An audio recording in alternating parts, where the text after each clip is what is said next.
Hello everyone, welcome back to our channel. तो आज की वीडियो में हम स्टार्ट करेंगे एक्सरसाइज 7.1 का क्वेश्चन नंबर 6। इससे पहले वाली वीडियो में हम कवर कर चुके हैं क्वेश्चन नंबर 1 to 5। यदि अभी तक आपने क्वेश्चन नंबर 1 to 5 नहीं देखे हैं तो सबसे पहले जाकर आप क्वेश्चन नंबर 1 to 5 देखें, उसके बाद ही आप आगे के क्वेश्चन स्टार्ट करें। तो अब हम स्टार्ट करते हैं क्वेश्चन नंबर 6। क्वेश्चन नंबर 6 में क्या दिया गया, name the type of coordinator form if any by the following points and give the reason of your answer. देखो क्वेश्चन में कहने का मतलब क्या गया है, हमें बताना है हमारे कौन से टाइप का कोऑर्डिनेटर बन रहा है। कोऑर्डिनेटर किसको कहते हैं, जिसकी 4 साइड होती है। कौन से टाइप का कोऑर्डिनेटर बन रहा है, यदि कोई बन रहा है इन पॉइंटों से तो हमें उसका रीजन देना है, मतलब कि बताना है ये कौन सा कोऑर्डिनेटर बन रहा है। तो ठीक है, इसको सॉल्व कैसे करेंगे। हमारे पास 4 पॉइंट है। सबसे कोऑर्डिनेटर क्या होता है, जिसकी 4 साइड होती है। अब वो रेक्टेंगल हो सकता है, रोम्बस हो सकता है, स्क्वायर हो सकता है, ट्रेपीजियम हो सकता है, पैरेललोग्राम होता है, क्योंकि इन सबकी कैसी होती है, 4 साइड होती है। तो हम सबसे पहले यहाँ पे क्या बना लेते हैं, एक हम ऐसी इस तरीके से हमने कोऑर्डिनेटर बना लिया। अभी हमारा कंफर्म नहीं है, स्क्वायर हो सकता है, रोम्बस हो सकता है, कुछ भी हो सकता है। तो सबसे पहले हमारी 4 साइड है, तो सबको पहले नेमिंग देते हैं। मान लेते हैं ये हमारा ए पॉइंट हो जाएगा, ठीक है। और इस बी पॉइंट को हमने क्या मान लिया, 1,0। इसी तरीके से लाइन से आपके पॉइंट है तो लाइन से ही आपको नेमिंग देनी है। उसी तरीके से हमारा नेक्स्ट पॉइंट क्या जाएगा, -1,2। और लास्ट पॉइंट कौन सा हो जाएगा, डी पॉइंट हो जाएगा हमारा, हो जाएगा -3,0। ठीक है। इस तरीके से हमारा कोऑर्डिनेटर होगा। इसमें टोटल हमारे 4 पार्ट्स हैं, तो एक एक करके सबको कंप्लीट करेंगे। तो सबसे पहले बात करते हैं फर्स्ट वाली की। देखो फर्स्ट वाली में अब इसको करेंगे किस तरीके से।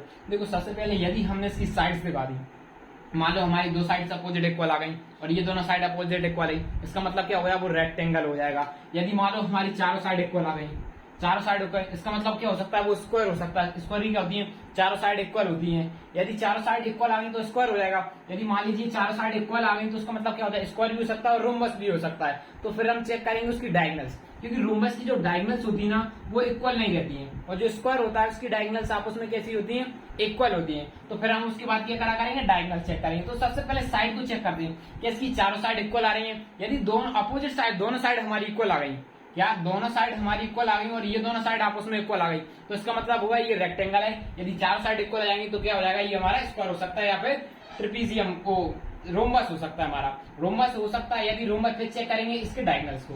तो सबसे पहले स्टार्ट करते हैं। तो डिस्टेंस फॉर्मूला यहाँ सबसे पहले लिखेंगे, distance formula, using distance formula, using distance formula. हमारा डिस्टेंस फॉर्मूला क्या होता है, ये सब आप इंट्रोडक्शन में पढ़ चुके हो। x2 - x1 का स्क्वायर प्लस y2 - y1 का स्क्वायर। तो सबसे पहले हम डिस्टेंस फाइंड करते हैं ए बी की, ठीक है। अब यहाँ पे लिखते हैं ए बी। सबसे पहले हम ए बी की डिस्टेंस फाइंड करेंगे, ठीक है। थोड़ा देखो ये क्वेश्चन हमारे थोड़े लेंदी हैं, इसलिए थोड़ी स्पेस कम करने के लिए हम थोड़ा शॉर्ट में लिखेंगे, ठीक है। ये हमारा हो जाएगा x1 y1 और ये है हमारा x2 y2। ये पॉइंट है ए, ये पॉइंट है हमारा बी, ये है सी और ये पॉइंट है हमारा डी पॉइंट है, ठीक है। सबसे पहले x2 - x1, उसमें हमारा x2 क्या है, 1। उसके बाद ये माइनस साइन, उसके बाद -1, तो यहाँ पे क्या हो जाएगा हमारा +1 का स्क्वायर, ठीक है। यहाँ पे लगाएंगे एज इट इज, ब्रैकेट बंद कर देंगे। उसके बाद क्या करेंगे, प्लस y2 - y1, y2 कितना हमारा 0, ये माइनस साइन तो ये माइनस साइन। उसके बाद यहाँ पे माइनस, तो यहाँ पे क्या हो जाएगा हमारा +2 हो जाएगा, क्यों माइनस माइनस क्या आएगा, +2। थोड़ी स्टेप इसमें शॉर्ट्स लिखेंगे, ठीक है। और उसको सॉल्व करेंगे तो हमारे यहाँ पे करेंगे, यहाँ पे क्या हो जाएगा 2 का स्क्वायर, 1 + 1 2। उसी तरीके से यहाँ पे 0 + 2 2, तो यहाँ पे भी क्या हो जाएगा 2 का स्क्वायर हो जाएगा, ठीक है। अब इसको आगे सॉल्व करते हैं। 2 का स्क्वायर क्या हो जाएगा 4, 4 और 4 क्या हो जाएगा हमारा, रूट के अंदर क्या जाएगा 8 आ जाएगा। 2 2 = 4, 2 2 = 4, 4 + 4 8, ठीक है। इतना ही छोड़ दीजिए। अब निकालते हैं नेक्स्ट बीसी। अब यहाँ पे बात करते हैं बीसी की। बीसी देखो, बीसी इसमें भी बीसी में हम x2 - x1 करेंगे, तो इसमें मान लेते हैं ये हो जाएगा हमारा x1 y1 और ये हो जाएगा हमारा x2 y2 हो जाएगा। अब इन दोनों पॉइंट्स की बात करें तो x2 - x1, x2 कितना है -1 और ये माइनस साइन हमारा एज इट इज हो जाएगा। x1 हमारा कितना हो जाएगा 1 का स्क्वायर प्लस y2 हमारा कितना दिया 2 -0 का होल स्क्वायर, ठीक है। अब देखो यहाँ पे करेंगे -1 का स्क्वायर, -1 प्लस -1 और -1 तो क्या हो जाएगा -2 हो जाएगा। और यहाँ पे करेंगे प्लस, तो यहाँ पे क्या जाएगा 2 का स्क्वायर, तो तब भी क्या होगा, हमारा अगेन कितना जाएगा 80 आने वाला है। क्यों, -2 का स्क्वायर करेंगे तो हमारा कितना जाएगा प्लस का 4, और 2 का स्क्वायर फिर करेंगे कितना हो जाएगा प्लस 4 + 4 8। ठीक है, अब निकालते हैं। देखो ये दोनों साइड हमारी कैसी आ रही है, सेम आ रही है। अब थर्ड साइड को चेक करते हैं, CD को यहाँ पे लिखते हैं CD। ठीक है, CD निकालते हैं। अब CD में भी हम सेम करेंगे, C और D। ये हो जाएगा हमारा x1 y1, ये हो जाएगा हमारा x2 y2 यहाँ पे जाएगा x2 y2। ठीक है, अब सबसे पहले x2 की बात करें। x2 हमारा कितना दिया -3, ये minus sign as it is. x1 कितना दिया हमारा -1 है, यहाँ पे माइनस माइनस कैसा हो जाएगा, देखो यहाँ पे गलती नहीं, माइनस माइनस कैसा हो जाएगा हमारा प्लस हो जाएगा। ये माइनस माइनस प्लस, क्यों यहाँ पे माइनस ऑलरेडी था, ये बना गया तो यहाँ पे क्या जाएगा +1 का स्क्वायर, ये एज इट इज। उसके बाद हम y2 -1, y2 कितना दिया 0, y1 कितना दिया ये माइनस साइन, फिर y1 कितना दिया 2 का स्क्वायर। तो अगेन हमारे लिए क्या मिलने वाला है, इसको देखो -3 + 1 तो यहाँ पे बचेगा 2 का स्क्वायर, वो भी कैसा -2 का स्क्वायर। ठीक है, ये स्टेप्स लिखने हैं। और यहाँ पे फिर अगेन क्या मिल रहा है -2 का स्क्वायर। तो अगेन हमारे लिए आंसर कितना आने वाला है 80 आएगा। क्यों, यहाँ पे भी 4 पॉजिटिव हो जाएगा, यहाँ पे भी 4 पॉजिटिव हो जाएगा। ठीक है, उसके बाद निकालते हैं हम DC, DA या AD भी निकाल सकते हो। ठीक है, DA मतलब ये वाली साइड भी हमारी इक्वल आ गई। अब ये वाली साइड को चेक करते हैं, AD को चेक करते हैं। ठीक है, AD को चेक करेंगे तो अब AD हमारे यहाँ पे क्या हो जाएगा A, या फिर DA कर सकते हैं। DA हमने DA लिखा तो ये हो जाएगा हमारा x1 y1 और ये हो जाएगा हमारा x2 y2। अब इन दोनों पॉइंट्स की बात कर रहे हैं तो हमारा x2 कितना दिया है -1, x2 हमारा -1, x1 कितना दिया है ये minus sign as it is, x1 कितना दिया -3, तो यहाँ पे क्या हो जाएगा +3। क्यों, माइनस साइन, ये हमारा माइनस था। ठीक है, यहाँ पे लिखेंगे प्लस का। अब देखो, अब आगे की स्टेप्स का x2 हमारा कितना दिया -2 और ये माइनस साइन, x1 कितना दिया हमारा 0 का होल स्क्वायर, इस तरीके से। अब इसको और सिंप्लीफाई करते हैं तो इसमें करेंगे तो हमारा क्या बचेगा पॉजिटिव कप का 2 का स्क्वायर प्लस यहाँ पे क्या बचेगा हमारा -2 का स्क्वायर, और अगेन हमारे लिए क्या मिल रहा है 8√2, क्या 2 का स्क्वायर 4 + 4 8। तो इनको देखो ये हमारी चारों साइड इक्वल आ गई। यदि हमारी चारों साइड इक्वल आ गई तो इसका मतलब क्या है, ये हमारा अभी रोम्बस भी हो सकता है और स्क्वायर भी हो सकता है। अब क्या करेंगे तो क्या करेंगे डायगोनल्स को फाइंड करेंगे। क्या, अब डायगोनल्स को फाइंड करेंगे। Now finding diagonals. ठीक है, अब हम डायगोनल्स को फाइंड करेंगे। तो सबसे पहले ये डायगोनल AC, ए वाली डायगोनल्स को फाइंड करते हैं AC। ठीक है, AC डायगोनल्स को फाइंड करेंगे, यहाँ पे इस तरीके से सॉल्व करेंगे। x इसको मान लेते हैं हम x1 y1, ये हो जाएगा हमारा x2 y2। तो हमारा सबसे पहले पॉइंट लिखते हैं x1, x2 - x1 करेंगे, x1 - x2 कर दो। तो दोनों साइड आपको सेम करना पड़ेगा, y1 - y2 करना पड़ेगा। तो हम लिखेंगे x2 - 1। ठीक है, और उसके बाद प्लस ये माइनस का साइन, और y1 भी हमारा कितना दिया है, y1 भी हमारा कितना दिया माइनस, तो यहाँ पे हो जाएगा +1 का होल स्क्वायर प्लस। अब लिखेंगे y2 हमारे पास कितना दिया 2, ये माइनस का साइन और यहाँ पे भी माइनस का साइन है, तो यहाँ पे क्या हो जाएगा हमारा पॉजिटिव हो जाएगा। ठीक है, BC हमारे सही पॉइंट्स लिखे। ठीक है, और यहाँ पे लगा देंगे हम स्क्वायर।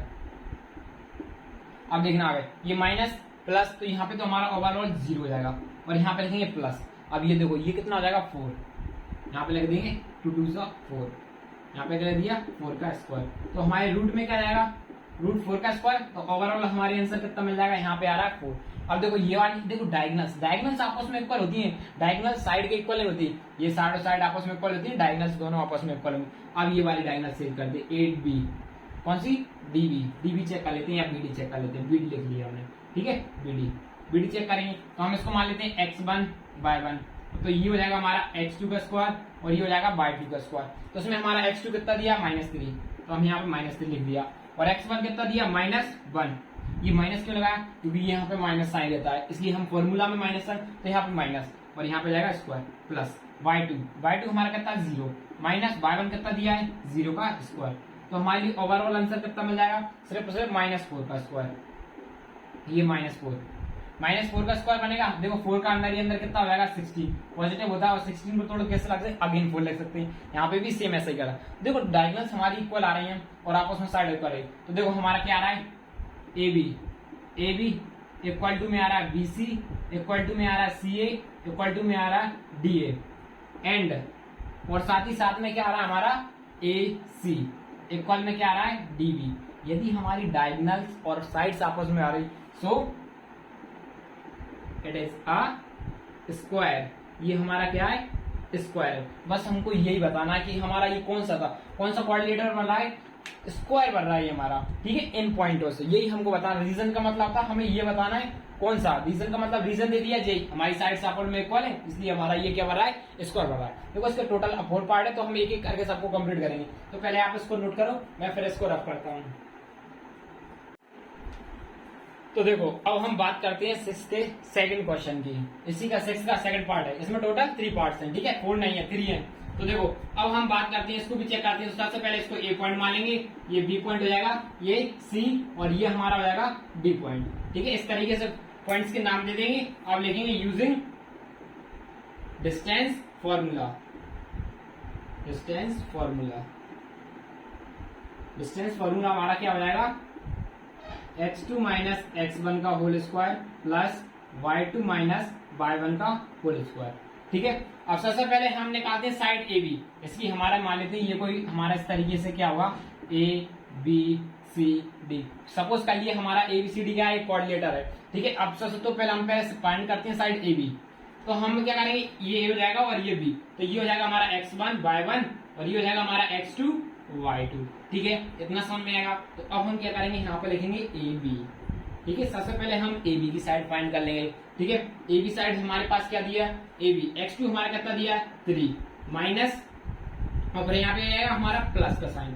क्यों, ये प्लस कैसे आएगा, देखो ये माइनस का साइन, फिर हमारा x1 यहाँ पे कितना माइनस का है, तो माइनस माइनस कैसे हुआ है प्लस। और अब नेक्स्ट आगे क्या करेंगे y2 माइनस y1। y2 कितना है, y2 दिया हमारा 1 और ये माइनस साइन, और x1 हमारे पास कितना दिया है 5 का होल स्क्वायर, ठीक है। इस तरीके से हो जाएगा। अब नेक्स्ट आगे सॉल्व करेंगे इसको, ठीक है। इसको इधर सॉल्व कर लेता हूँ यहाँ पे इस तरीके से, ठीक है। अब इसका करेंगे 3 प्लस 3 6 का स्क्वायर, ठीक है, और ये प्लस 4 का स्क्वायर। अब इसको और सिंप्लीफाई करेंगे, हम इसको और सिंप्लीफाई कर लेते हैं। और सिंप्लीफाई करेंगे क्या 6 6 जा 36 प्लस 4 4 जा 16, तो हमारा ओवरऑल क्या 6 प्लस 6 12 और यहाँ पे जाएगा 5 54 आ गया, ठीक है। एक साइड हमारी ये कितनी आ रही √54 आ रही है। अब हम साइड फाइंड करते हैं BC, ठीक है। BC साइड फाइंड कर ली। अब BC को फाइंड करेंगे। अब तो ये हो जाएगा हमारा x1 y1 और ये हो जाएगा हमारा x2 y2। चाहे आप इसको x1 y1 मान लो, इसको x2 y2 मान लो, तब भी आपका आंसर सेम आने वाला है। तो हमारा x2 कितना दिया है 0 माइनस 0, x2 कितना दिया है 0 और x1 कितना दिया है 3, तो हम यहाँ पे लिख देंगे 3 का स्क्वायर प्लस y2 दिया हमारा 3 माइनस साइन और y1 दिया हमारा 1 का स्क्वायर, ठीक है। इस तरीके से हो जाएगा। अब इसको सिंप्लीफाई कर लेंगे, तो हमारा इसमें से करेंगे तो यहाँ पे क्या रहेगा माइनस 3 का स्क्वायर प्लस, और यहाँ पे क्या 3 माइनस 1, तो यहाँ पे बचेगा हमारा पॉजिटिव का 2 का स्क्वायर। तो हमारा ओवरऑल आंसर कितना हो जाएगा 9 प्लस 4, तो हमारे यहाँ पे कितना आ रहा है √13 आ रहा है, √13 आ रहा है, ठीक है। तो मतलब ये साइड अलग है और ये वाली साइड हमारी अलग है, BC वाली साइड अलग है, ये अलग है, ये दोनों अलग है। अब इसका मतलब क्या हो सकता है, अब चेक करते हैं कि ये दोनों साइड सेम हो रही है, अपोजिट साइड ये वाली साइड आपस में सेम हो जाएगा। तो क्या हो जाएगा, ये हमारा रेक्टेंगल हो सकता है या फिर पैरेललोग्राम हो सकता है। तो अब नेक्स्ट आगे चेक करते हैं BC CD, ठीक है। CD फाइंड करेंगे, तो ये हो जाएगा हमारा x1 y1 और ये हो जाएगा हमारा x2 y2, ठीक है। अब x2 हमारा कितना दिया है, x2 हमारा दिया -1, तो हमने लिख दी -1, ये माइनस का साइन एज इट इज लगाएंगे। उसके बाद हम देखते हैं x1 हमारा कितना आ रहा है 0, यहाँ पे हमने लिख दिया 0 का स्क्वायर प्लस उसके y2 कितना दिया है -2, ये माइनस साइन, यहाँ पे ये minus sign as it is, और y1 दिया हमारे पास 3। अब इसको सिंप्लीफाई करेंगे तो यहाँ पे कितना बचेगा -1 का स्क्वायर प्लस, ठीक है, ये प्लस साइन, ये बीच में हरा, ये प्लस साइन। अब इन दोनों को ऐड कर देंगे तो हमारा कितना हो जाएगा 7 माइनस का 7 का स्क्वायर, लेकिन हमारी पॉजिटिव में ही वैल्यू आएगी। तो हमारा ये कैसा हो रहा है, यहाँ पे लिख दिया -1, तो ये हो जाएगा हमारा 1 प्लस और 7 7 जा 49, ठीक है। ये 1 का स्क्वायर 1, 7 का स्क्वायर 49, तो हमारा यहाँ पे ओवरऑल आंसर आएगा हमारा 50, ठीक है। अब देखो बच्चों, ये वाली साइड अलग आ रही, ये वाली साइड अलग आ रही, और ये थर्ड साइड भी हमारी अलग आ रही। यदि 3 साइड अलग अलग आ रही है तो इसका मतलब क्या होगा, ये कोई सा भी हमारा कोऑर्डिनेटर नहीं है, उसका हम कोई सा भी कोऑर्डिनेटर, ना ही वो स्क्वायर बना है, ना ही रोमबस, ना ही ट्रेपेजियम, ना ही पैरेलल, कोई सा नहीं बना है। तो हम क्या लेंगे, A B C D is not a any coordinator, ये हमारा कोई सा भी कोऑर्डिनेटर नहीं बना है, क्योंकि इसकी एक भी साइड से इक्वल नहीं है। सो जो हमारा एबीसीडी है कोई सा भी कोऑर्डिनेटर नहीं बना है, इसलिए हमें इसकी नेक्स्ट साइड फाइंड करने की भी जरूरत नहीं है। ठीक है, आए समझ, देखो हमें तभी 4 साइड बताएंगे जब हमारे पास 2 साइड आपस में इक्वल आ जाए, ये दोनों और ये वाली। फिर इसके लिए इक्वल दिखाने के लिए हमें ये वाली साइड फाइंड करना पड़ती, या तो ये इक्वल आती तो भी हम चेक करते, शायद और कुछ बन सकता है हमारा। ठीक है, तो ये दोनों, ये क्या है, एबीसीडी हमारा कैसा है, कोऑर्डिनेटर नहीं है। तो अब हम बात कर देंगे इसके थर्ड पार्ट की, जो कि हमारा लास्ट है। तो पहले आप इसको नोट करो। तो देखो अब हम बात करते हैं थर्ड पार्ट की। तो थर्ड पार्ट में भी सिमिलर क्या करेंगे, इसको मान लेंगे ए पॉइंट, ये हो जाएगा हमारा बी पॉइंट, ये हो जाएगा हमारा सी, और ये हो जाएगा हमारा डी। चाहे आप एक साइड यहाँ पे कॉर्नर में बना सकते हो कोऑर्डिनेटर। इस तरीके से हमने कोऑर्डिनेटर बना लिया। अब ये हमारा कुछ भी हो सकता है, स्क्वायर हो सकता है, रोमबस हो सकता है, ट्रेपेजियम हो सकता है, पैरेललोग्राम हो सकता है। ठीक है, तो सबसे पहले हम इसको नाम देंगे ए बी सी डी। ठीक है, तो सबसे पहले हम क्या करेंगे, इसकी डिस्टेंस को फाइंड कर लेंगे, ए बी की डिस्टेंस, बी सी की डिस्टेंस, और बताएंगे ये हमारा क्या बनने वाला है। ठीक है, तो सबसे पहले क्या करेंगे, डिस्टेंस फॉर्मूला का यूज करेंगे। तो यहाँ पे लेंगे using distance formula. Distance formula हमारा क्या होगा, x2 माइनस x1 का होल स्क्वायर। शायद अब तो आपको अच्छे से याद ही हो गया होगा, y2 माइनस y1 का होल स्क्वायर। तो सबसे पहले डिस्टेंस फाइंड करेंगे ए बी।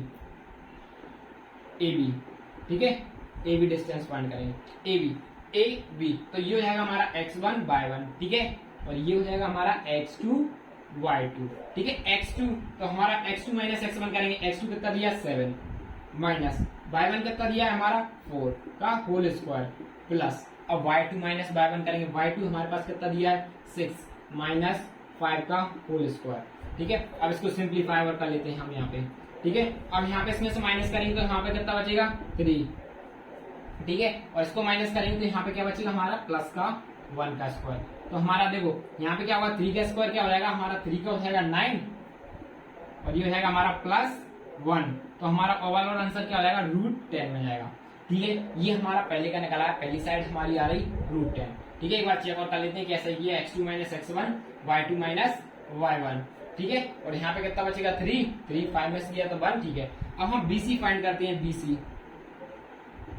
BC फाइंड करेंगे तो ये हो जाएगा हमारा BC। तो ये इसको मान लेंगे हम x1 y1, और ये हो जाएगा हमारा x2 y2। ठीक है, इतना समझ में आया। अब x2 हमारा क्या हो जाएगा 4 माइनस 7, y1 हमारा क्या है स्क्वायर, प्लस y2 हमारा कितना दिया 3 माइनस 6, y2 माइनस y1।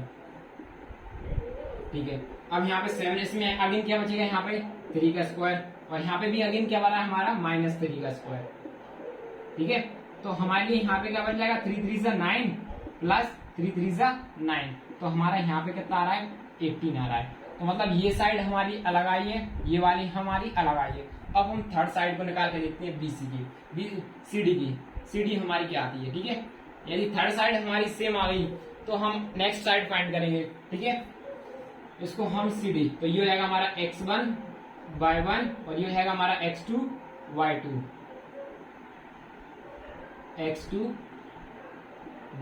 ठीक है, अब हमारी x2 हमारा कितना दिया है 1 माइनस साइन, और x1 कितना दिया है 4 का स्क्वायर, प्लस y2 कितना दिया है 2 माइनस 3 का whole square is equal to. अब इसको सिंप्लीफाई करेंगे तो यहाँ पे बचेगा 3 का स्क्वायर, देखो -3 का स्क्वायर, यहाँ पे क्या बचने वाला -3 का स्क्वायर। क्यों 1 माइनस 4 करेंगे तो ये -3 और ये प्लस, और 1 माइनस 3 माइनस 1 का होल स्क्वायर। तो हमारा ओवरऑल आंसर यहाँ से क्या निकल आएगा, 3 का स्क्वायर कितना हो जाएगा 9। देखो पॉजिटिव वैल्यू हो जाएगा, क्यों देखो 3 इंटू -3, तो माइनस माइनस साइन पॉजिटिव 9 हो जाएगा। इंटू में क्या हो जाता है साइन चेंज हो जाते हैं। ठीक है, तो यहाँ पे क्या हो जाएगा 9 प्लस और ये हो जाएगा हमारा 1 का स्क्वायर, पॉजिटिव 1 हो जाएगा स्क्वायर इसलिए। तो यहाँ पे अगेन कितनी वैल्यू हमारी आ गई 10। तो ये दोनों हमारी वैल्यू अभी कैसी आ रही, इक्वल आ रही। यदि दो साइड्स इक्वल आ गई तो तीसरी साइड हमारे लिए क्या करना पड़ेगी, फाइंड करना पड़ेगी। तो अब हम थर्ड साइड फाइंड कर लेते हैं। थर्ड साइड यहाँ पे क्या जाएगी हमारी डीए, ठीक है, डीए को फाइंड करेंगे। तो यहाँ पे सबसे पहले पॉइंट्स की नेमिंग कर लेते हैं। तो ये हो जाएगी हमारी x1 y1 और ये हो जाएगी हमारी x2 y2 हो जाएगी। तो x2 माइनस पहले करेंगे y2 माइनस y1। y2 कितना दिया है x2 माइनस x1, x2 हमारा कितना दिया 4 माइनस 1, तो यहाँ पे करेंगे 1 का स्क्वायर प्लस y2 हमारा कितना दिया है 5 माइनस 2 का होल स्क्वायर, ठीक है। अब देखो इसमें माइनस करेंगे 4 माइनस 1 तो यहाँ पे बचेगा 3 का स्क्वायर प्लस 5 माइनस 2 तो यहाँ पे बचेगा अगेन 3 का स्क्वायर, लेकिन पॉजिटिव के आएंगे, ठीक है। तो यहाँ पे 3 3 9, 3 into 3 9 और यहाँ पे फिर अगेन 3 का स्क्वायर करेंगे तो हमारे लिए क्या हो जाएगा, ओवरऑल हमारा आंसर फिर आ रहा है 18। इसका मतलब क्या आ रहा है, ये दोनों साइड इक्वल आ रहे हैं। अब देखो बच्चों, अब इसका मतलब क्या हो सकता है, ये क्या हो सकता है ट्रायंगल, रेक्टेंगल भी हो सकता है। ये देखो ये रेक्टेंगल भी हो सकता है और अभी भी क्या भी हो सकता है, पैरेललोग्राम होता है। क्यों, रेक्टेंगल और पैरेललोग्राम की अपोजिट साइड्स इक्वल होती हैं, लेकिन जो हमारा रेक्टेंगल है इसकी डायगोनल्स भी आपस में इक्वल होती हैं, लेकिन जो हमारा पैरेललोग्राम है, पैरेललोग्राम की डायगोनल्स आपस में इक्वल नहीं होती। यदि हमने ये डायगोनल्स ऑफ दिखा दिया कि डायगोनल्स इक्वल हैं, इक्वल दिखा दिए तो ये हमारा रेक्टेंगल हो जाएगा, इक्वल नहीं आई तो इसका मतलब ये क्या हो जाएगा, हमारा पैरेललोग्राम हो जाएगा, ठीक है। तो अब हम इसकी डायगोनल्स फाइंड करेंगे, ठीक है। यहाँ पे लिखिए नाउ फाइंडिंग द डायगोनल्स। सबसे पहले हम फाइंड करते हैं AC, ये वाली AC डायगोनल्स फाइंड करते हैं, ठीक है। AC यहाँ पे नाम लिख देता हूँ आपको, A वाली डायगोनल्स कौन सी कितनी है 4,5 और साथ में C हमारी कितनी है 4,3, ठीक है। ये हमारी AC डायगोनल्स है, AC डायगोनल, ये AC डायगोनल हो जाएगी। देखो अब AC, अब ये इसको मान लेते हैं हम x1 y1 और ये हो जाएगी हमारी x2 y2 हो जाएगी। तो सो यहाँ पे बनेगी x2 4, x1 कितना दिया अगेन 4, क्या 4 ही अगेन 4, ठीक है। x1 y1 4 का स्क्वायर यहाँ पे लगा देंगे whole square plus y2 minus y1 कितना दिया हमारे पास, y2 दिया यहाँ पे 1, y2 माइनस y1 तो हमारे लिए ओवरऑल आंसर कितना जाएगा, यहाँ पे इसको माइनस करेंगे तो यहाँ तो जाएगा 0 का स्क्वायर प्लस माइनस 2 का स्क्वायर, तो हमारे लिए ओवरऑल आंसर मिल जाएगा रूट 4, ठीक है। रूट 4 को हम ऐसे लिख सकते हैं 2, ठीक है। आंसर इसका 2 आ गया, पहले का आंसर हमारा 2 आ रहा है। अब फाइंड करते हैं BD या BD, ये वाली डायगोनल BD। तो B डायगोनल हमारी कौन सी 7,6 और साथ ही साथ में हमारी 1,2, D हमारी 1,2 है। तो हम इसको मान लेते हैं x1 y1, ये हो जाएगी हमारी x1 y1, ठीक है। इसको हमने क्या मान ली x1 y1 मान ली है, तो ये हमारी क्या हो जाएगी x2 y2 हो जाएगी, x2 y2। तो अब क्या करेंगे, अब हम क्या करेंगे AD की डिस्टेंस फाइंड करेंगे, BD की डिस्टेंस फाइंड करेंगे, ठीक है। BD की डिस्टेंस फाइंड करेंगे। देखो अब सिंपल क्या करना, वैल्यूज को पुट करना, x2 हमारा कितना दिया है 1 माइनस x1 7 का square plus y2 minus y1 हमारा कितना दिया है 2 और y1 कितना दिया है 6 का होल स्क्वायर। तो हमारे लिए ओवरऑल यहाँ पे रीजन क्या देंगे, यहाँ पे आंसर क्या मिल जाएगा, एक मिनट, इसमें से माइनस करेंगे तो हमारा क्या बनेगा -6 का स्क्वायर प्लस -4 का स्क्वायर, इसमें से माइनस कर दिया। देखो इसमें से माइनस किया तो हमारा -6 आ गया, 2 -6 किया तो -4 आ गया। तो इसको ब्रैकेट्स खोलेंगे, 6 का स्क्वायर क्या जाएगा प्लस का 6 34 हो जाएगा और इसका करेंगे तो कितना हो जाएगा 16 हो जाएगा। तो डायगोनल से इसका करेंगे तो यहाँ पे कितना हो जाएगा रूट 52। इसका मतलब क्या, देखो ये डायगोनल पहले कितनी आ रही 2 आ रही, नेक्स्ट डायगोनल कितनी आ रही रूट 52 आ रही है। तो इसका मतलब क्या, ये डायगोनल्स आपस में इक्वल नहीं है। तो हम रीजन क्या दे देंगे, देखो रीजन में आपको यहाँ लग देता हूँ ये नीचे, ठीक है। देखो हमारी क्या आ रही AB इक्वल टू किसकी आ रही है हमारी AB, जो हमारी AB किसको आ रही है AD, AB किसके इक्वल में हमारी आ रही, AB आ रही है CD के इक्वल में, एंड और साथ में क्या आ रही CB इक्वल टू में DA। बट डायगोनल्स कौन सी हमारी AC not equal to DC। क्या आपको बोर्ड पर दिखाई दे रहा है DC, हाँ यदि ये दोनों डायगोनल्स आपस में इक्वल नहीं, सो जो हमारा एबीसीडी इज अ पैरेललोग्राम, जो हमारा एबीसीडी क्या है, एक पैरेललोग्राम है। देखो बच्चों, यही बात आपको याद रखना है, जो हमारा पैरेललोग्राम रहता है ना, उसमें पैरेललोग्राम में क्या होती है, अपोजिट साइड तो इक्वल रहती है लेकिन डायगोनल्स इक्वल नहीं रहती है। लेकिन रेक्टेंगल की बात की जाए, रेक्टेंगल में अपोजिट साइड भी इक्वल होंगी और साथ ही साथ में डायगोनल्स इक्वल होंगी। ठीक है, तो ये था हमारा क्वेश्चन नंबर 6। इसी के साथ हमारी आज की वीडियो खत्म होती है, बाकी क्वेश्चन हम नेक्स्ट वीडियो में करेंगे। ठीक है, यदि आपको वीडियो अच्छी लगी है तो लाइक कीजिए, सब्सक्राइब कीजिए। Thank you for watching.